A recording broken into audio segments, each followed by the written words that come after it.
Alrighty then, Successful Indie Author 5-Minute Focus, episode 720, Toxic People. Oh, there's Stanley. Look at him. Oh, look at his butt face. Alright, here we go. Toxic people. It's the dark side of the moon. Do you see the light shine?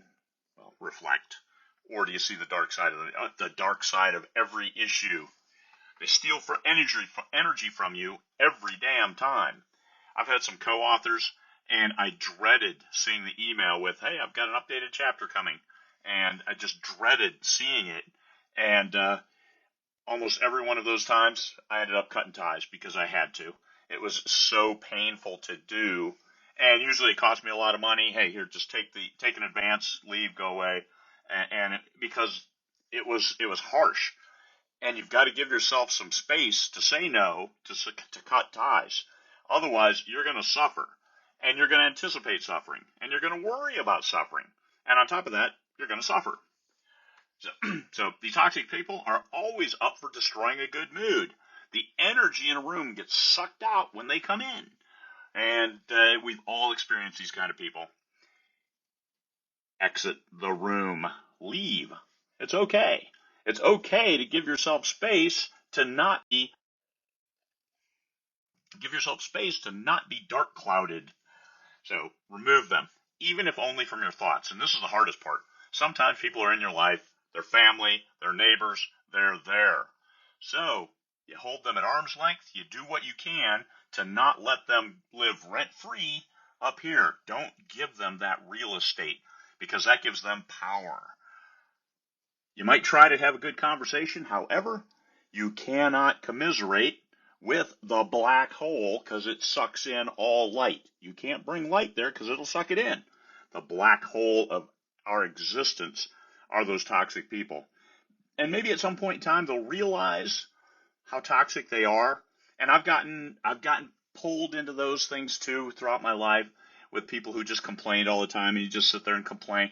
If you complain all the time, guess what? All you're going to do is complain. You're only going to see the dark side. We want to see the good side. We want to see the light. I'd show you today, but there's a lot of smoke out there, so it's kind of really orangish yellow, but still the light's shining a little bit less each day as we approach night here up in the interior of Alaska. Night is not a beautiful thing, except when it's all the time. You got to give yourself some time to have daylight. So, removing toxic people.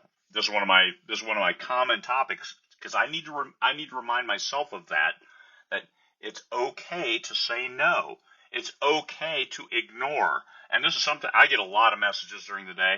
Sometimes I just don't answer them, and I find it bothers me for about a while for that day, but the next day as more messages come in and it scrolls off my screen, I'm okay.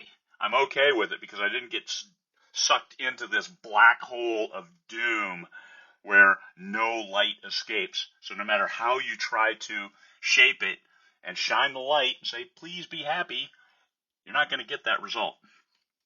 Toxic people will do that, and they'll stay toxic. There's nothing you can do except for yourself. So remove yourself from those situations. Take them out of your mind. Do not give them that real estate, and you'll be so much better off. You can't commiserate, so don't try to go that route where you're going to commiserate for a little bit and then hopefully shape the conversation to bring them back into the light. Sometimes they're just not having it, and you don't need all the stress, worry, and effort that you have to put into that to get one little kernel of light. Let them see the errors of their ways by being toxic. We don't want to do that. Being toxic isn't cool. It isn't what the cool kids do. The cool kids don't get into that at all. Peace, fellow humans.